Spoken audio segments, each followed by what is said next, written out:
You know, I don't wear a thong anymore, though. I used to. Not anymore. Oh no, it gets all bunched up in there, and you know, you can. I mean, James, I got two pair I can't even find.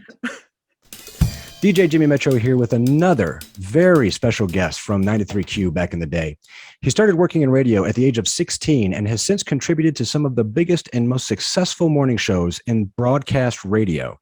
Commercials, narrations, and voiceovers are just a few of the many accomplishments in his expansive portfolio, creating some of the most memorable and long-lasting characters, including the infamous and iconic Mr. Leonard. Please welcome the multifaceted man behind the mic, Mr. John Rio. Wow, that was pretty good. Thanks. That's good. Well, man, I got to tell you, thank you so much for sharing a little bit of your time with me today. It's such a pleasure. What a treat for me. It really is. Anybody actually, I didn't think anybody remembered. That's great. Thank you. So you've done so much. And you've done so much in so many different areas, but I thought we could revisit some of the memories from 93Q back in the 80s. So first question, man, what was your path that led you to the Q Morning Zoo? Well, I started working at KRBE, and I was doing 7 to midnight. And a friend of mine who was there, Brad Edwards, he left KRBE and went over to 93Q with John Lander to do the morning show. Mm-hmm. And Scott Shannon, who started the actually he was on the Q Zoo in Tampa at the time. And he and John Lander were friends. So he said, look, I've got this morning show going. It's kind of an ensemble thing. And I think he came and just talked to John Lander about how he was doing his show, and it was a success in Tampa. So Lander said, I like that, and so he put together his own little ensemble, had a co-host, had Cleat Dumpster Sports and Jackie Robbins doing the news. And so my friend Brad said that, we're gonna bring you over there because we want to do characters and stuff, and we were friends for a long time, and we wrote really well together. And I said, were you doing characters at the time over at KRBE? No, I was just doing a straight DJ gig.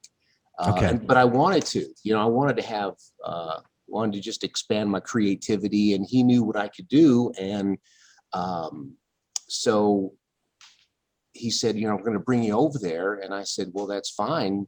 He said, well, can you do that character because it was kind of the Mr. Leonard thing that I used to do. So I said, no, because I'm working at KRBE. I can't host. He said, well, nobody's going to know. Just come over there. And it was kind of me auditioning for John Lander. Right. So I did it a few times, and pretty soon I was doing it almost every morning. I said, man, I'm going to get caught. I'm going to get fired from KRBE if I keep doing this. So you were working at both places at the same time? I was working at both places at the same time. How cool is that to find that out? Nobody's gonna recognize you doing that voice. And so eventually they hired me, and I went over there, but I was freaking out because I thought, oh man, if they find out I'm going there, in the morning to do it. That's on great station. Yeah. Did any of your characters, did you have like a person in your life, like a PE coach or a crazy uncle or someone who, for any of the characters that you did? Was there someone that inspired you?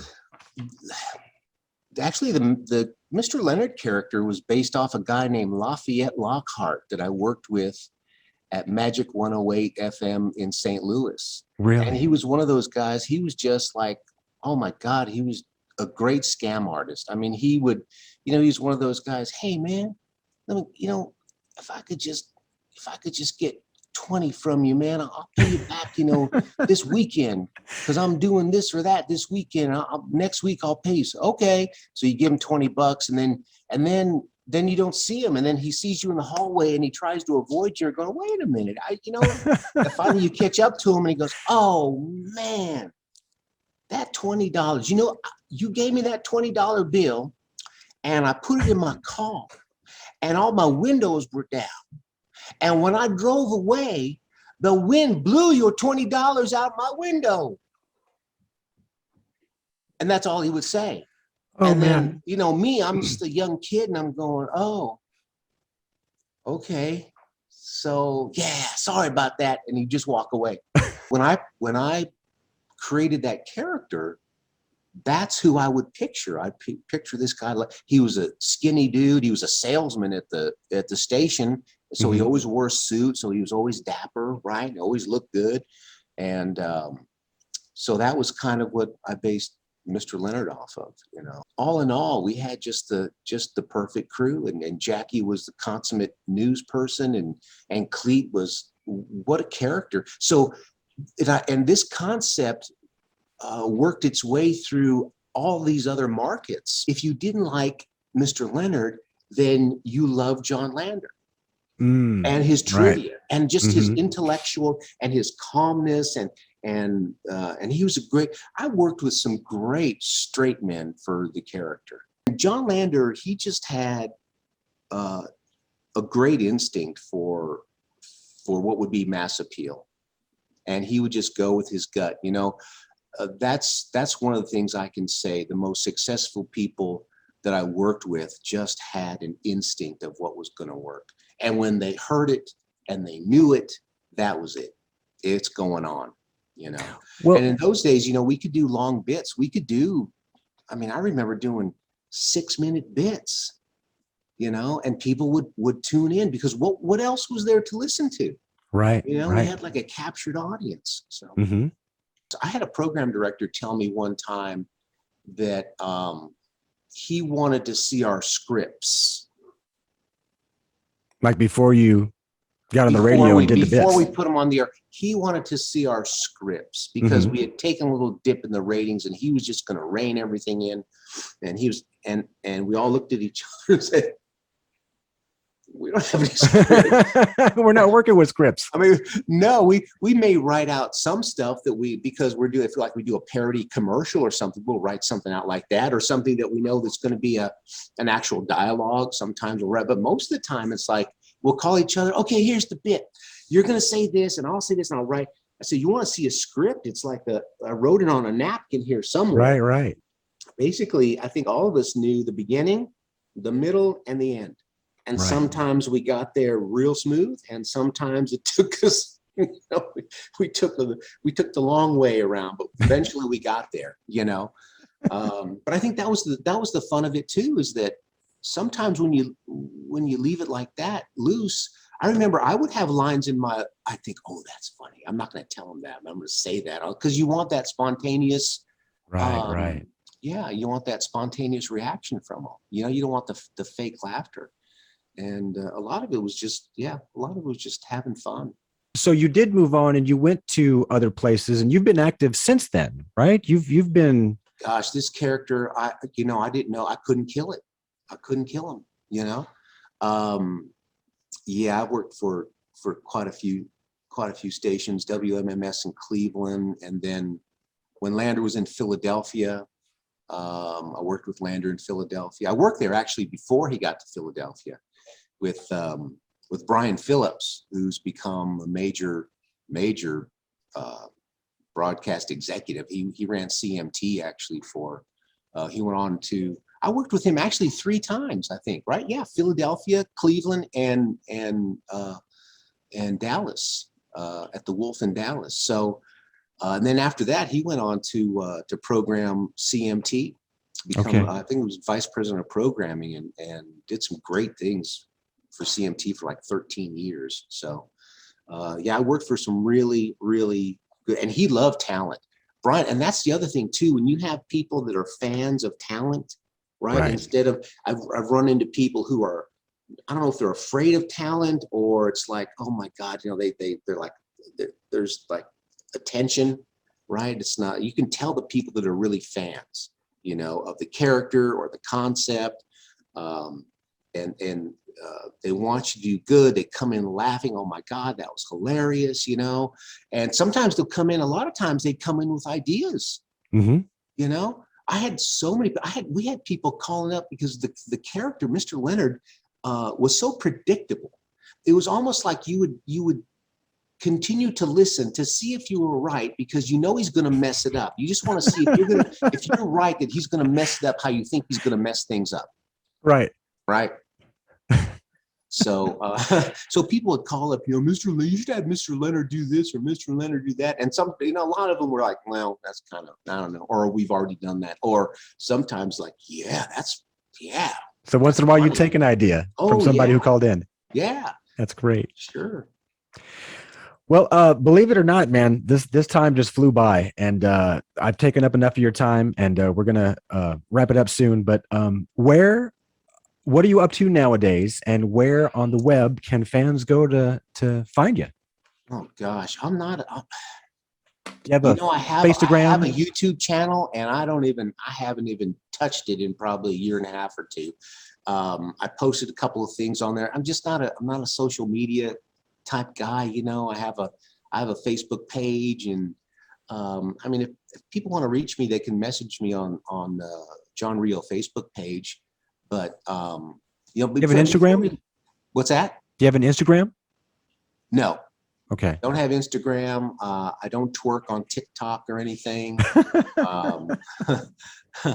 I got, I was thinking of maybe putting on my Speedo or my thong and getting on there and, see how many hits I could get. But, I don't wear a thong anymore, though. I used to. Not anymore. Oh, no. It gets all bunched up in there. And, you can, I mean, James, I got two pair I can't even find.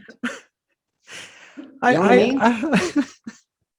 Oh, my God. I had a feeling you were going to have me rolling, man. I had a feeling you were going to be this cool. Oh, I got hemorrhoids now. Oh, man. Well, James, I got a hemorrhoid so big.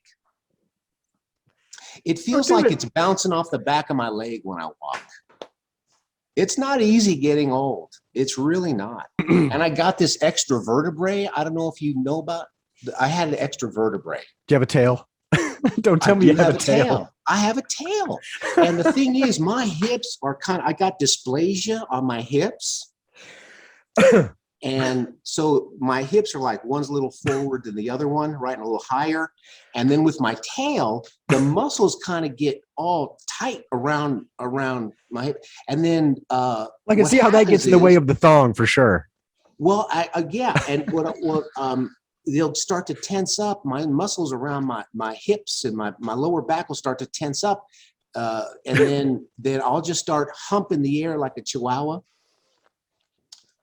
And they won't let me in the mall anymore. It won't let you in the mall anymore. Well, it was around that merry-go-round they have, It's like I was humping. I was not. Well, we'll be waiting for the pictures of that. We'll be standing by, and if you want to post pictures, and you can make a video and put that on your YouTube channel for medical reasons, for medical purposes. Yes, to document it. Yeah, so other people who have that don't feel alone. Exactly. I'm not the only one that just humps the air like, am I? No, you can't be. No. You can't be. It happens all the time. Yeah. So in closing, man, let me say, the old adage goes that imitation is the sincerest form of flattery. Okay. So instead of telling you that I'm one of your biggest fans, I'll tell you this.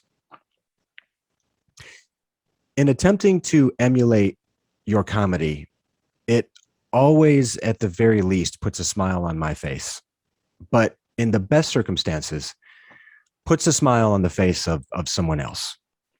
So on behalf of all of us who admire and whom have been inspired by your work, thank you. And because of you, every time I bite into a jalapeno, the texture will always be wonderful. Every single time. It's so good, it's tasty. Every time. Thank you so much. You're welcome. You're such a treat. It was such a treat to have you. Well, thanks. And spend a little time with you. Yeah, I'm glad somebody remembered. I mean, it's okay that they don't, but it's one of those things that I'm good with. And let me say something in closing too. Yes, sir. The Mr. Leonard character was really popular, and I did the voice for it, but there were so many people that contributed ideas and lines and so much to it. Everybody on that show, Jackie, Cleet, who's not with us anymore. Right. All the other players that I've met, Tom, everybody who was on that show contributed to the character in some way, and just all the people on the morning shows I worked with, and I actually had some writers, in New York when, quote, big time, I actually had a few people that were assigned to help me write stuff. So that was pretty cool. But all those people contributed to it. It just wasn't, I think I did a pretty good job at it, but there are a lot of people in the background that helped out for sure. So I just want to give thanks to those folks. Well, we thank you, and we thank all of those people who helped you with it, because it's alive and well, man. It's online, and it's here and there, and it was such a treat to spend a little bit of time with you here today. I hope you'll come back. That was fun. Folks. Thanks for watching and or listening. DJ Jimmy Metro here, signing off with Mr. John Rio, saying, "Carry on, my wayward son. There'll be peace when we are done." That's beautiful. I knew it, man. I knew it. I knew you were going to be awesome.